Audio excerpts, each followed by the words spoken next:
¿Cómo están? ¿Bien? ¿No dejaron un regalo allá en su casa para mí? No hubo regalo para mí. ¿Todavía no llega? Ok, bueno, seguimos esperando. Tal vez los magos de Oriente nos traigan algo, ¿no?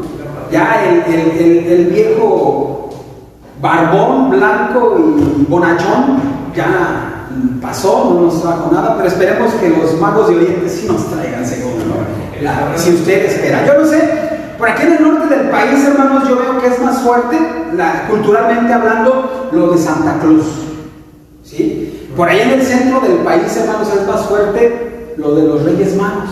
En la noche del 6 de enero, en el centro del país, hermanos, ningún papá duerme. Los tianguis y las tiendas de juguetes están abarrotadas, todos están en búsqueda del regalo, como dice el título de esa película, el regalo prometido.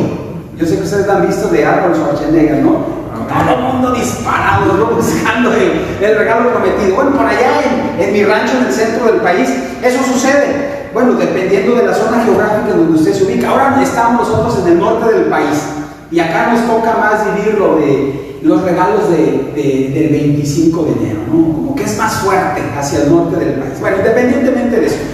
Y hablando de eso, hermanos, hoy vamos a hablar de estos personajes que hemos mencionado, los magos de Oriente. Bueno, según la tradición, hermanos, los han llamado los santos reyes magos, que ni eran reyes y que también tampoco eran santos.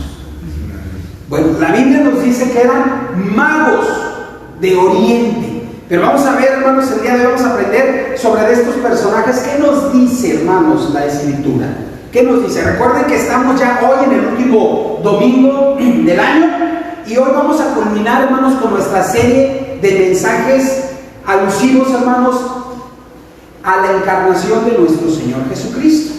Y bueno, ya vimos, hermanos, los pasajes de la Escritura en donde abordan el antes del nacimiento de Jesús. Ya vimos también, hermanos, el momento que nació, pero hoy vamos a ver, hermanos, el después. Estos personajes se presentaron ya que había nacido el Señor, ya que había nacido el Mesías, ya que había nacido el Cristo, el enviado de Dios. Estos personajes aparecen, hermanos. Déjenme les digo que solamente aparecen estos personajes en el Evangelio de Mateo. El Evangelio según Mateo, hermanos, él narra esta historia en el capítulo número 2, de los versículos del 1 al versículo número 12. Ahí va a aparecer, ahí aparece, hermanos, la historia de este suceso. Así que voy a pedirles que mantengan su Biblia abierta, hermanos, en este pasaje de la Escritura. Voy a permitirme, hermanos, hacer esta lectura en voz audible. Ustedes síganme con su vista allá en su lugar. Dice: cuando Jesús nació en Belén de Judea, en días del rey Herodes, vinieron del oriente a Jerusalén unos magos, diciendo: ¿dónde está el rey de los judíos que ha nacido? Porque su estrella hemos visto en el oriente y venimos a adorarle. Oyendo esto, el rey Herodes se turbó y toda Jerusalén con él. Y convocados todos los principales sacerdotes y los escribas del pueblo, les preguntó dónde había de nacer el Cristo. Ellos le dijeron: en Belén de Judea, porque así está escrito por el profeta: y tú, Belén, de la tierra de Judá, no eres la más pequeña entre los príncipes de Judá, porque de ti saldrá un guiador que apacentará a mi pueblo Israel.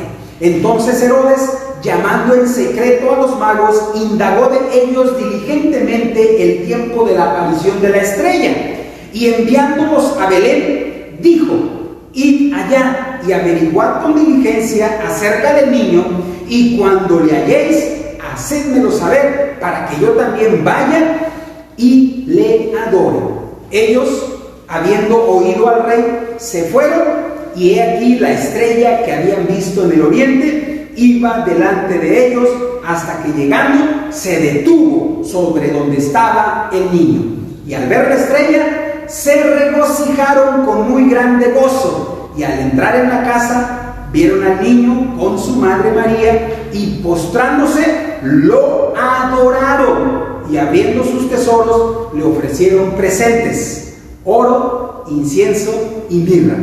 Pero siendo avisados por revelación en sueños que no volviesen a Herodes, regresaron a su tierra por otro camino. Oremos al Señor. Padre bendito, gracias, Señor, por tu palabra. Gracias, Señor, porque nos permites meditar en ella. Queremos rogarte, queremos pedirte, Señor, en el nombre poderoso de Jesucristo, que tu Espíritu Santo, Señor, nos dirija a toda verdad, que podamos entender, Padre Santo, tu palabra bendita, pero sobre todas las cosas, Señor, que podamos ponerlo en práctica en nuestra vida diaria. Te lo pido, Señor, en el nombre poderoso de Jesucristo. Amén y amén. Muy bien, mis hermanos, déjenme les digo que alrededor de la Tierra hay miles de satélites artificiales. Algunos están todavía funcionando, algunos ya son basura espacial. Pero hay miles. Según estaba yo investigando, hermanos, sobre esto, hay más de 4,000 satélites artificiales alrededor de la Tierra. Están girando. Bueno, estos satélites fueron creados por el hombre. Algunos no son más grandes, hermanos, que una pelota de playa. Los satélites se utilizan, hermanos, para cosas diferentes. Algunos, por ejemplo, observan el clima y nos advierten sobre tormentas. Algunos transmiten señales de televisión, mensajes de telefonía. Algunos nos dan información acerca del universo. Los satélites, hermanos, toman fotografías de objetos de la Tierra y pueden localizar montañas, ríos, desiertos, ciudades e incluso edificios o casas de manera muy precisa. Los satélites, hermanos, ayudan a los viajeros a encontrar sus destinos. Los pilotos de aviones, capitanes de barcos, conductores de automóviles pueden recibir información de su ubicación y de su destino casi, hermanos, de manera instantánea. Casi de manera instantánea. Bueno, déjenme les digo que cuando Jesús nació no había, hermanos, satélites artificiales. Y en el relato que acabamos de leer de Mateo capítulo número 2, de los versículos del 1 al 12, encontramos, hermanos, una historia de unos hombres sabios que encontraron lo que estaban buscando y fueron guiados, hermanos, por una estrella. Estos sabios, hermanos, vieron salir la estrella en el oriente y habían escuchado que había nacido el rey de los judíos y querían encontrarlo, así que siguieron esa estrella hasta que se detuvo en el lugar donde estaba el niño, y al ver la estrella se regocijaron con muy grande gozo. Bueno, qué extraño, hermano, nos parece que unos magos de oriente se lanzaran, hermanos, a la búsqueda de un rey desconocido. ¿Quiénes eran, hermanos, estos personajes? ¿Cómo se llamaban? ¿Cuántos eran? ¿De dónde provenían? Déjeme le digo que el término mago es muy ambiguo y designaba a toda clase de sabios en la antigüedad, especialmente a los que se dedicaban a la astronomía. Estos magos asociaron la aparición de la estrella con el acontecimiento de un gran evento y sintieron la necesidad de hacer un viaje extraordinario. Con el paso del tiempo, hermanos, surgió toda clase de leyendas acerca de estos misteriosos seguidores de una estrella. Ya se le pusieron nombres. Uno se llamaba, le pusieron Gaspar, otro Melchor, y al tercero, que al parecer, hermanos, era de raza negra, se denominaba Baltasar. Más adelante, hermanos, les pusieron coronas y los llamaron los Reyes Magos. También se dijo, hermanos, que eran 3. ¿Por qué? Porque eran 3, hermanos, los presentes o 3 los regalos que le hicieron a Jesús: oro, incienso y mirra. Bueno, pero esto, hermanos, solamente lo dice la tradición. Según, hermanos, el relato bíblico, no podemos afirmar, hermanos, cuáles eran sus nombres, ni cuántos eran. Tampoco si eran de piel blanca o si eran de piel oscura, y menos aún que fueran reyes. Solo podemos decir, hermanos, que al parecer Dios tenía su gente reservada para recibir, hermanos, a el Señor Jesús. ¿No habría sido estos, hermanos, los primeros verdaderos adoradores que Dios quería que le adoraran en espíritu y en verdad. Bueno, en esta historia, hermanos, vemos varios personajes que se enteraron, hermanos, del nacimiento del Señor Jesús. Por un lado están los sabios de Oriente, o magos, como lo menciona Mateo. Por otro lado, hermanos, está el rey Herodes y los principales sacerdotes y escribas. Pero vemos, hermanos, que cada uno de ellos tuvieron una reacción diferente frente al Rey de Reyes y Señor de Señores. Así que, hermanos, tan pronto como nació Jesús, vemos a los hombres agrupándose en los tres partidos que aparecerán siempre en relación con Jesucristo. Así que, mis hermanos, los invito entonces a considerar tres reacciones frente al Señor Jesucristo. Así que, en primer lugar, hermanos, veamos la reacción del rey Herodes. La reacción del rey Herodes, hermanos, es una reacción de odio y de hostilidad. Lo podemos ver en el versículo número 3 del capítulo 2 del Evangelio de Mateo.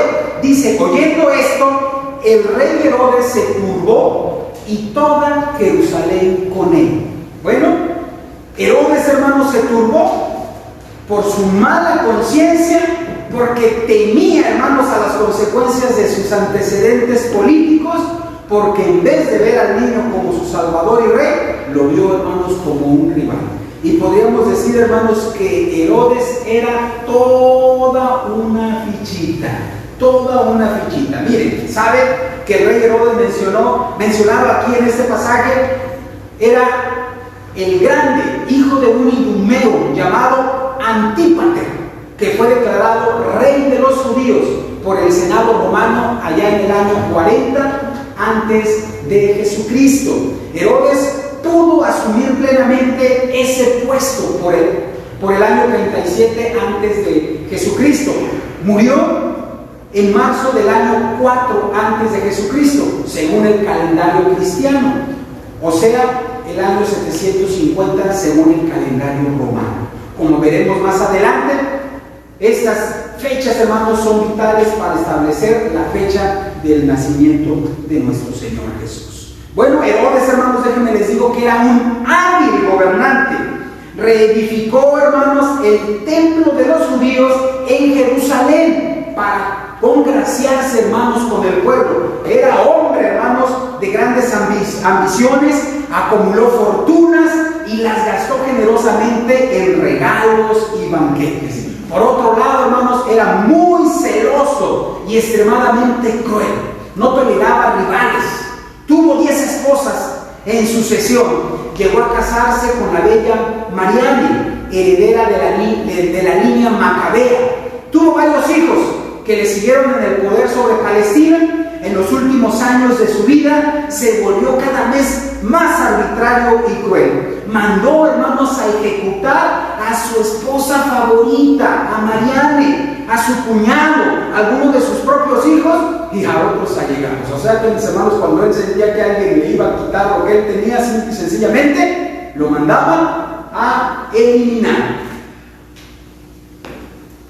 Fíjense lo que dice, hermanos, el comentarista, Matthew Henry al respecto. Dice: aunque Herodes era muy viejo y nunca había mostrado afecto por su familia, y era improbable que viviera hasta que el recién nacido llegara a la edad adulta, empezó a turbarse con el temor de un rival. No comprendió la naturaleza espiritual del reino del Mesías.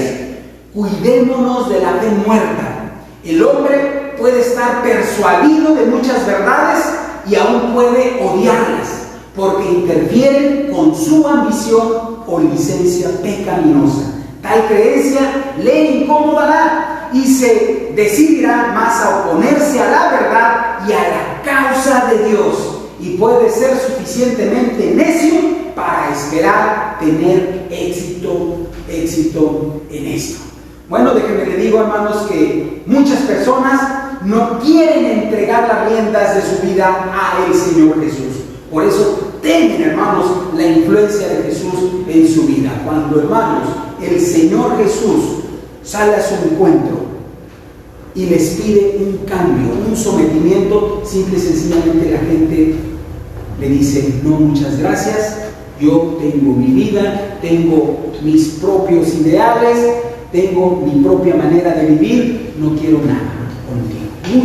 Muchas gracias. Pero también, hermanos, muchos reaccionan con astucia, pretendiendo convencerse que no entienden, que adorarían a Jesús si hubiera más pruebas, más información, o pretenden que todos los caminos son buenos. Yo no sé si usted conozca personas así, o en algún momento de su vida usted así reaccionó, en donde no, es que sí, pero necesito más información, no, es que sí, pero necesito que me convenzas más, como que sienten que no quieren todavía dar su brazo a torcer. Bueno, pero déjenme le digo que también cuando no funciona la astucia, hay quienes resisten con crueldad, con matanzas, persiguiendo a los que anuncian las buenas nuevas. Es posible que resistas a Jesús porque temes que Él domine en tu vida. ¿Tienes temor de entregar las riendas de tu vida a Jesús? De la misma manera como le pasó al rey Herodes. Pero también encontramos, hermanos, una segunda reacción. Está la reacción de los principales sacerdotes y escribas. Fue una reacción, hermanos, de indiferencia total. Veamos lo que dicen, hermanos, los versículos del 4 al 6. Dice: y convocados todos los principales sacerdotes y los escribas del pueblo, le preguntó dónde había de nacer el Cristo. Ellos le dijeron: en Belén de Judea, porque así está escrito por el profeta. Y tú, Belén, de la tierra de Judá, no eres la más pequeña entre los príncipes de Judá, porque de ti saldrá un guiador que apacentará a mi pueblo Israel. Bueno, nosotros vemos, hermanos, que después de que Herodes se entera, hermanos, de parte de los magos que venían a adorar al rey de los judíos, bueno, entonces él convocó ¿a quiénes? A los principales sacerdotes y a los escribas, los expertos, hermanos, eran nada más ni nada menos que la crema y la nata, hermanos, de la religión judía. Eran los eruditos, hermanos, eran nada más que los teólogos, hermanos, del tiempo. Eran los que sabían de este suceso. Bueno, Herodes convocó a los principales sacerdotes y los escribas. Los escribas, hermanos, eran los expertos en las escrituras y en la ley. Los principales sacerdotes formaban un grupo que consistía en dos clases de personas. Por una parte, hermanos, estaban los ex sumos sacerdotes. El sumo sacerdocio estaba confinado a muy pocas familias. Eran la aristocracia sacerdotal, y los miembros de esas familias electas se llamaban los principales sacerdotes. Así que Herodes, hermanos, convocó a la aristocracia religiosa y a los principales teólogos de su tiempo y les preguntó dónde, según las escrituras, había de nacer el ungido de Dios. Ellos, hermanos, le citaron el texto de Miqueas, capítulo número 5, versículo número 2, que dice: pero tú, Belén Efrata, pequeña para estar entre las familias de Judá, de ti me saldrá el que será Señor en Israel, y sus salidas son desde el principio, desde los días de la eternidad. Amén. Bueno, tenemos, hermanos, por una parte, la reacción de los principales sacerdotes y de los escribas. La reacción, hermanos, fue una reacción de total indiferencia, aunque ellos, hermanos, eran expertos y sabían, hermanos, las profecías, sabían la ley, sabían lo que se había dicho, hermanos, acerca del Cristo, del Mesías, de cómo iba a venir, pero ellos, hermanos, simple y sencillamente, su reacción fue de indiferencia. ¿Acaso ellos, hermanos, le dijeron a Herodes: nosotros también vamos a ir y vamos a ir a buscar a este rey de los judíos que acaba de nacer, como lo hicieron los magos, hermanos, de Oriente? No, hermanos, ellos estaban tan inmersos, hermanos, en sus actividades. Ellos querían adquirir más y más conocimiento. Déjenme les digo, hermanos, que muchas de las veces el conocimiento envanece. El conocimiento envanece, y era lo que les estaba sucediendo, hermanos, a los principales sacerdotes, hermanos, y a los escribas. Solamente se estaban envaneciendo, pero no hacían otra cosa. No hacían más que envanecerse ellos mismos. Estaban tan inmersos en el ritual de su templo y en sus discusiones legales que pasaban completamente, hermanos, de Jesús. No les decía absolutamente nada. Todavía hay personas, hermanos, déjenme les digo, que están tan interesadas en sus propios asuntos que Jesucristo no les dice absolutamente nada.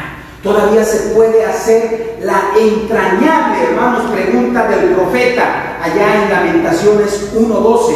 ¿No os conmueve a cuántos pasáis por el camino?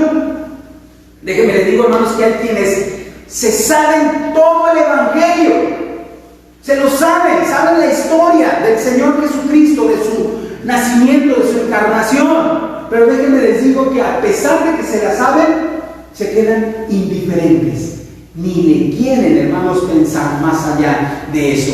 Déjenme les digo que el primer paso a la fe y el arrepentimiento es una sana preocupación por su alma. Es posible que conoces todo lo que hay en el Evangelio, pero puedes ser indiferente. Así que yo te invito a que te despiertes antes de que sea demasiado tarde. Pero por otro lado, hermanos, tenemos la reacción, hermanos, de los magos de Oriente. Ya vimos la reacción, hermanos, de Herodes. Ya vimos la reacción de los principales sacerdotes y de los escribas. Ahora vamos a ver la reacción, hermanos, de los magos de Oriente. Y fue una reacción, hermanos, de adoración. Fíjese lo que dice el versículo número 2, diciendo: ¿dónde está el rey de los judíos que ha nacido? Porque su estrella hemos visto en el oriente y venimos a adorarle. Venimos ahí ya de entrada, hermanos, ellos dan a conocer cuál era el motivo, hermanos, por el cual ellos habían hecho este gran viaje para encontrar al rey de los judíos, para adorarle. Versículo 7 y versículo número 8 dicen: entonces Herodes, llamando en secreto a los magos, indagó de ellos diligentemente el tiempo de la aparición de la estrella, y enviándolos a Belén dijo: id allá y averiguad con diligencia acerca del niño, y cuando le halléis, hacedmelo saber, para que yo también vaya y le adore.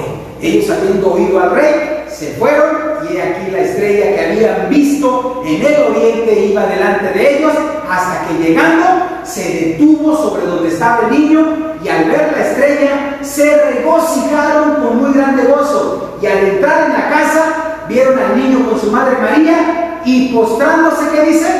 Lo adoraron. ¿Verdad que no dice los adoraron? Dice lo adoraron. ¿A quién? Al niño, a Jesús, hermanos, le adoraron, y habiendo sus tesoros le ofrecieron presentes: oro, incienso y mirra.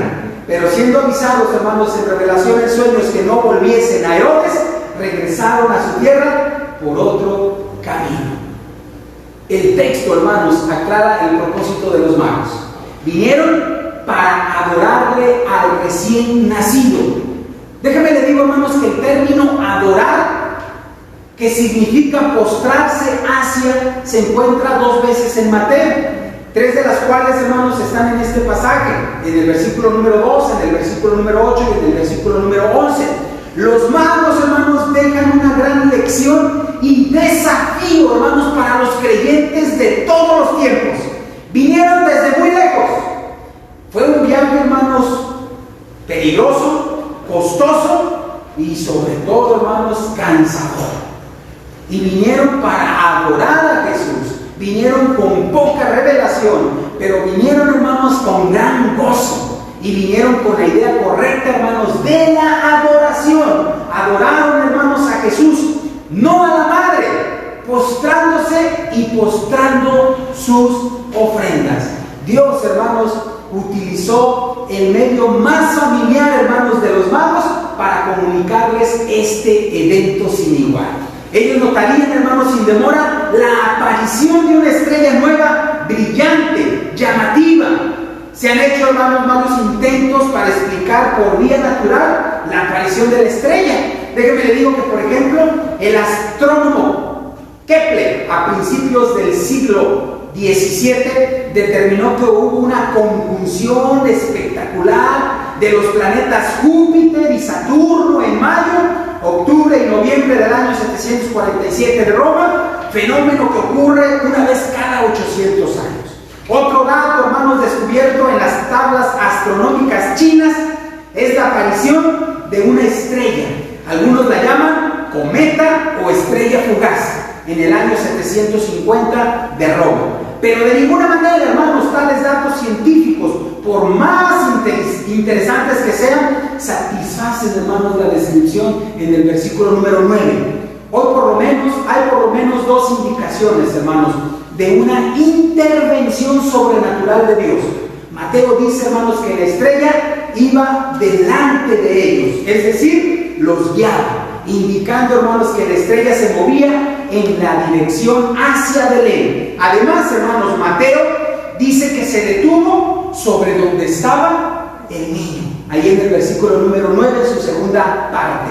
Parece, hermanos, que la estrella se detuvo directamente sobre la casa donde estaba Jesús con sus padres. Déjenme les digo, hermanos, que los sabios entonces entraron a la casa y encuentran a Jesús y a su madre, adoran, hermanos, a Jesús, y hago hincapié a esto, hermanos, porque la iglesia tradicional, hermanos, también le da hincapié, hermanos, a María, y entonces de ahí viene, hermanos, la adoración a ella. Cuando, hermanos, nosotros encontramos en este pasaje que la adoración fue exclusivamente ¿para quién?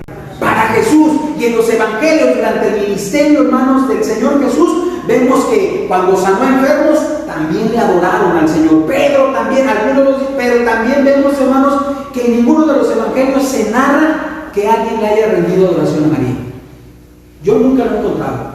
Lean los evangelios, hermanos, y no van a encontrar en ninguna parte de los evangelios que se le haya rendido adoración a María. Esto es importante. Bueno, ellos vinieron, adoraron al Señor y le ofrecieron sus regalos extravagantes. Bueno, yo podría decir, hermanos, que esto fue como el baby shower del Señor Jesús, ¿no?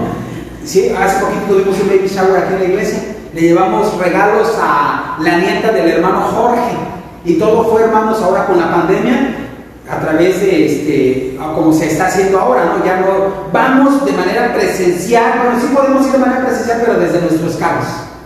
Y es como un desfile de carros y le vamos y le dejamos, bajamos el vidrio y le dejamos los regalos. Bueno, imagínese usted que su hijo o su nieto le organizan un baby shower y le traen a su hijo o a su nieto oro. ¡Wow! Como que ahí sí uno dice, ¡wow! Que sí le traigan oro, pero que le traigan incienso. Y uno dice, bueno, pues lo podría usar para aromatizar mi casa, ¿no? Se usa hoy en día para aromatizar el incienso, ¿no? Tengo un incienso y, huele rico. Mi esposa me decía en la semana, ¿no? Comentando de esto, decía, a mí sí me gusta el incienso, olería muy rica la casa, ¿ok? Bueno, aceptamos el incienso, pero que le regalaran a su nieto o a su hijo mirra. ¿Se imagina usted? Yo le decía, ¿para qué me servirá la mirra? Bueno, en los tiempos bíblicos, hermanos, la mirra se utilizaba, ¿saben para qué? Para embalsamarlos a los muertos. Yo le digo, ay, no, que no le regalen eso a mi nieto, ni a mi hijo. ¿Cómo? Si acaba de nacer y ya quieres que se muera. Pues, hermanos, eso fue lo que le regalaron al Señor. Oro, incienso y mirra. Desde tiempos muy primitivos, hermanos, se ha visto lo apropiado que fueron los regalos, hermanos, que trajeron los sabios. Se ha visto en cada uno de ellos algo que armonizaba especialmente con alguna característica de Jesús y de su obra. Por ejemplo, está el oro. El oro, hermanos, es el regalo para un rey. Séneca nos dice que en parte había la costumbre de que nadie se pudiera acercar al rey sin un regalo. Y el oro, el rey de los metales, era el regalo apropiado para el rey de los hombres. Así que Jesús, hermanos, fue el hombre nacido para ser rey, pero había de reinar no por la fuerza, sino por el amor. No desde un trono, sino desde una cruz. Por otro lado, hermanos, está el incienso. Es el regalo, hermanos, para un sacerdote. Era en el culto del templo y en sus sacrificios donde se usaba el dulce dulce aroma del incienso. La función, hermanos, de un sacerdote era abrirle a los hombres el camino, hermanos, hacia Dios. La palabra, hermanos, latina para sacerdote es pontífice, que quiere decir el que hace de puente. Esta es la misión, hermanos, y el privilegio del sacerdote: servir de puente entre Dios y los hombres. Esto es Jesús, hermanos. Abrió el camino, hermanos, hacia Dios. Nos hizo posible llegar a la misma presencia de Dios. Por otro lado, hermanos, está el presente que le hicieron, que es la mirra.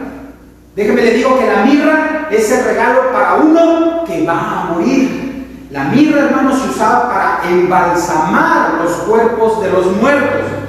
Déjenme le digo que Jesús vino al mundo para morir. Jesús vino al mundo a vivir por los hombres y a morir por los hombres. Vino a dar por los hombres tanto su vida como su muerte. El oro, hermanos, para un rey. El incienso para un sacerdote.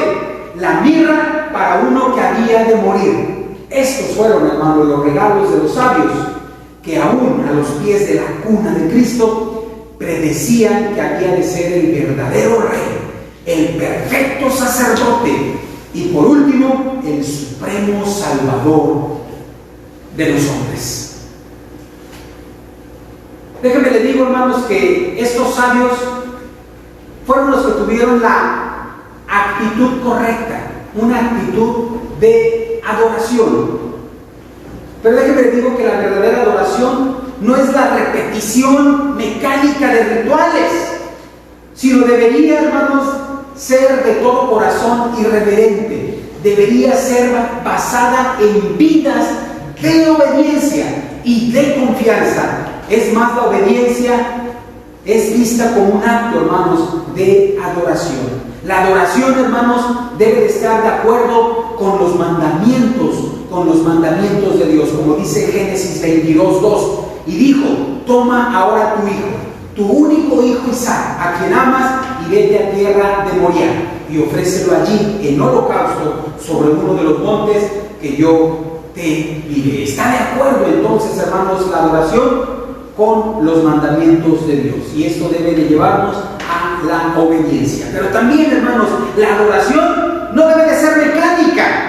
Fíjense lo que dice Juan 4, del 23 al 24. Mas la hora viene y ahora es cuando los verdaderos adoradores adorarán al Padre en espíritu y en verdad. Porque también el Padre tales adoradores busca que le adoren. Dios es espíritu, y los que le adoran en espíritu y en verdad es necesario que adoren. Pero también, hermanos, la adoración debe dar el debido honor a Él.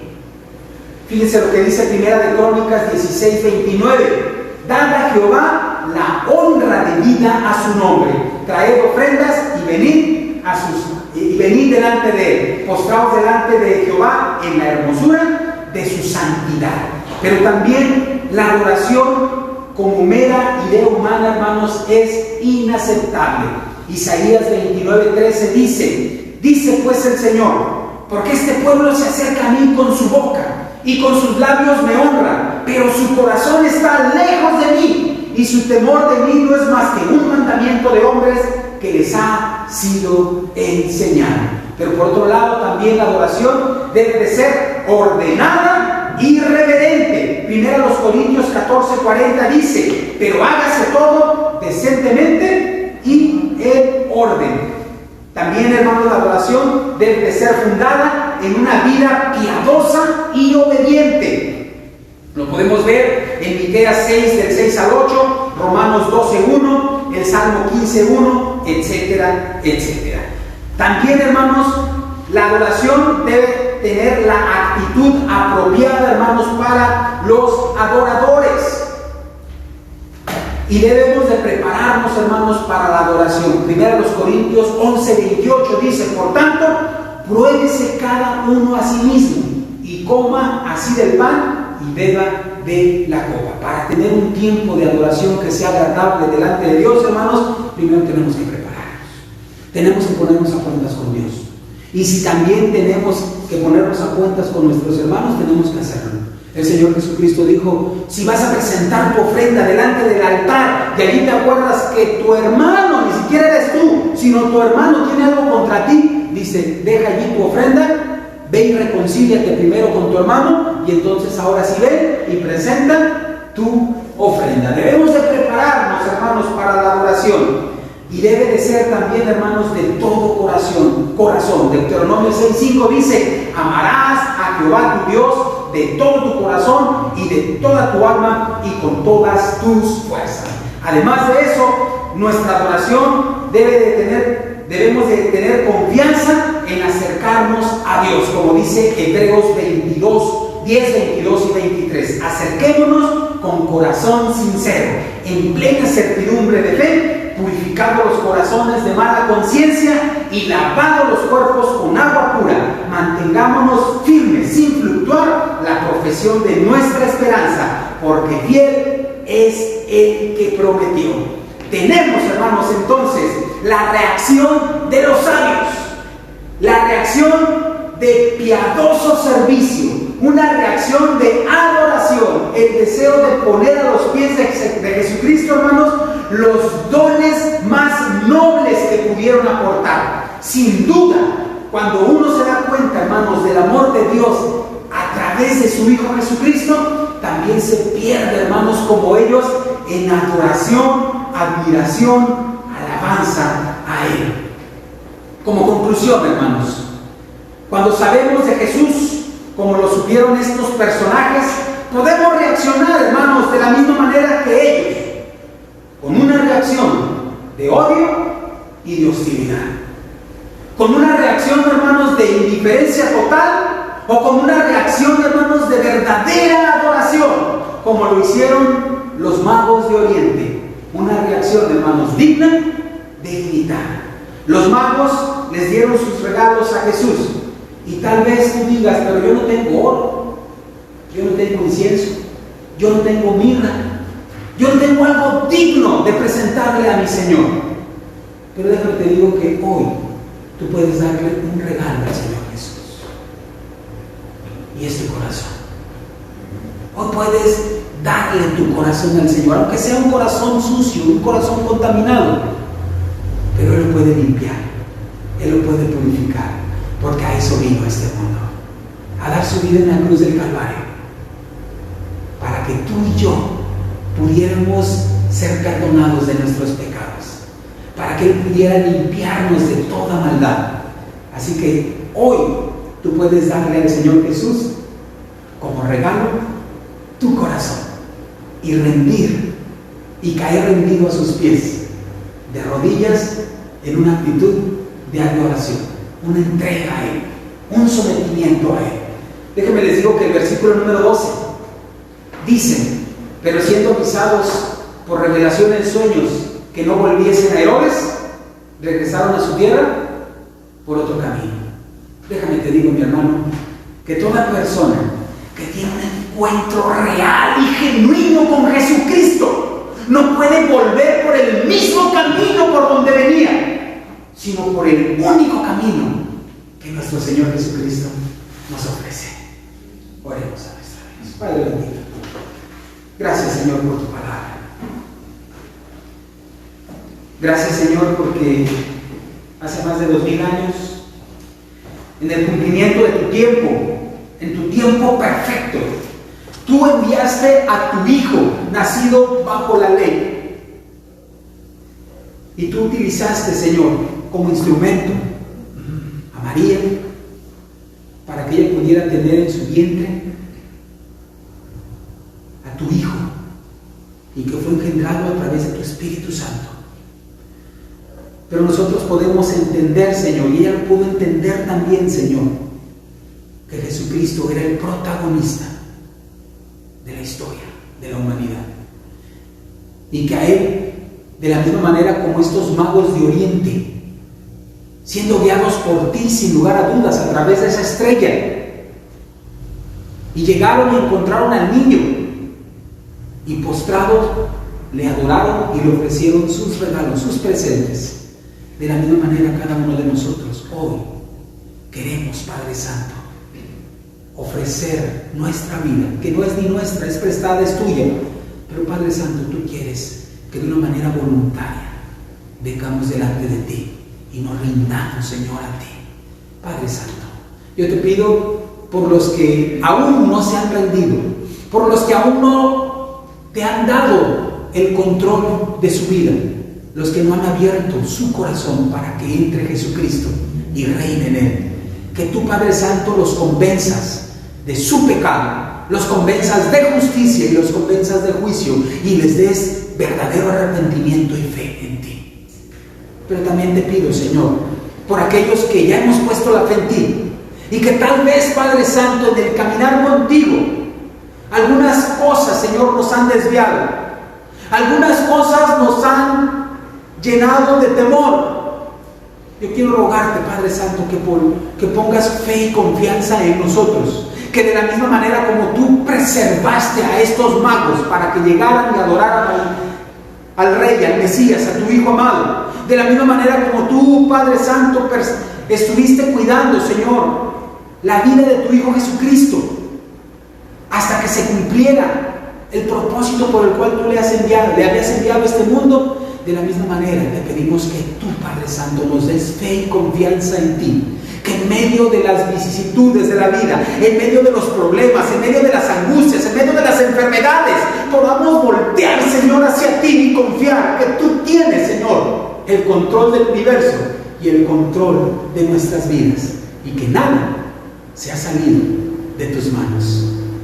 Te lo ruego, Señor, en el nombre poderoso de Jesucristo. Amén.